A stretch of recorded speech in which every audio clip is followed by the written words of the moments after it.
So, hello ka manifest. Ayan, ito yung part 2.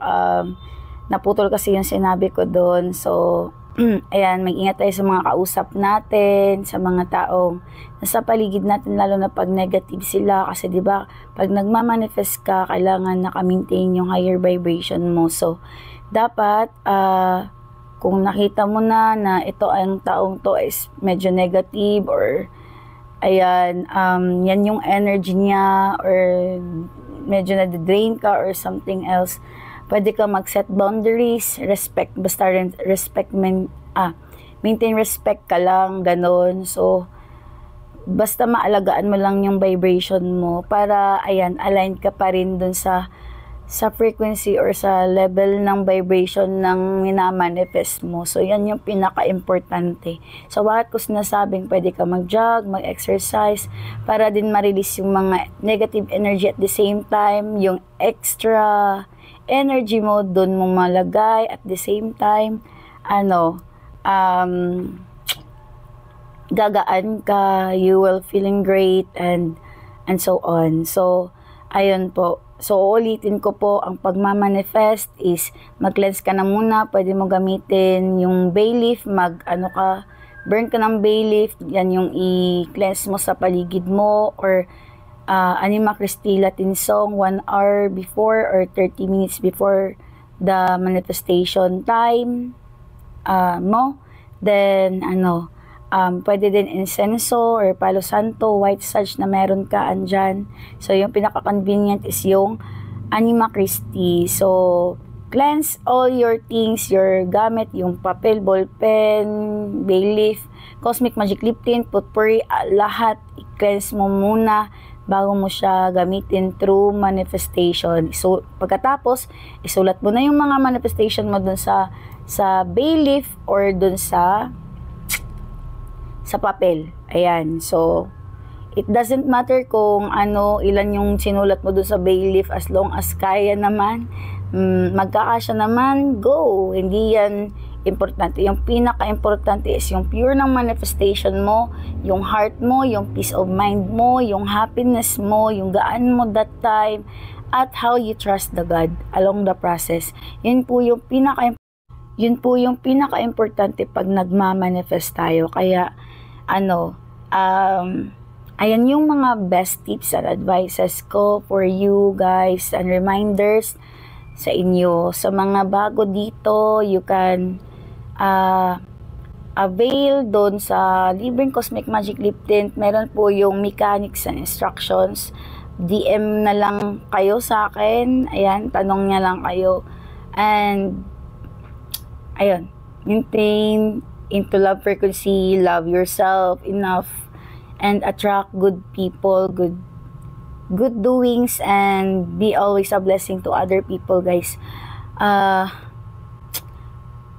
Pag meron man kayo or andyan man kayo sa sitwasyon na not good or whatsoever, set your boundaries, love yourself, and maintain respect. Respect talaga.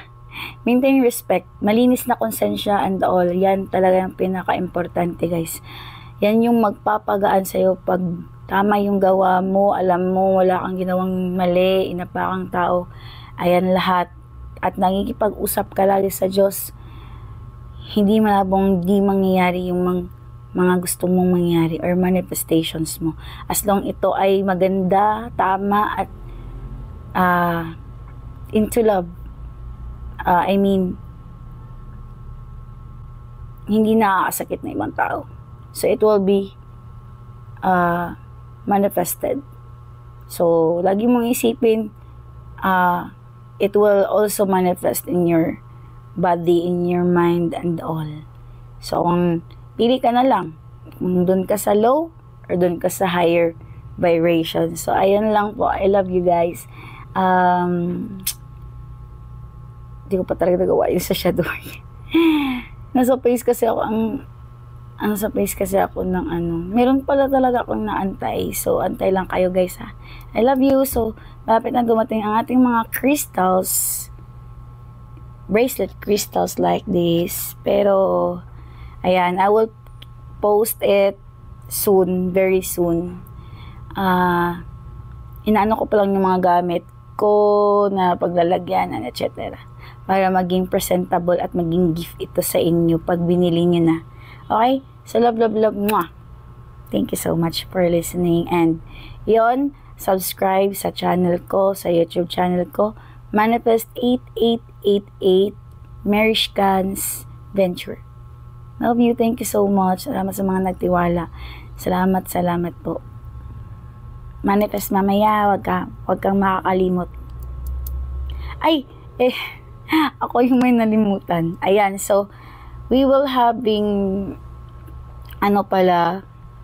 Saturn and Neptune retrograde. So, in manifesting din pala, ayan, isabay nyo na yung tamang gawa. At saka, pray always for guidance from God. Makapag-usap kayo lagi. Kasi, Saturn as the God of time, the planet of lessons and teachings and all, the father of karma, ay hindi talaga siya marunong mag-joke, guys. So, it will be served to those who deserve. So, meron naman yung dalawa. It's a good karma or a bad karma. It's not a bad karma kung positive yung utak mo kasi it's a lesson. Lahat ng mga gawa natin ay meron talagang kaakibat na resulta or balik sa atin. So, kaya be mindful, be respectful, and be the love you want to be in yourself and to other people. So, ayun lang. God bless, mama. Chup-chup. Thank you so much.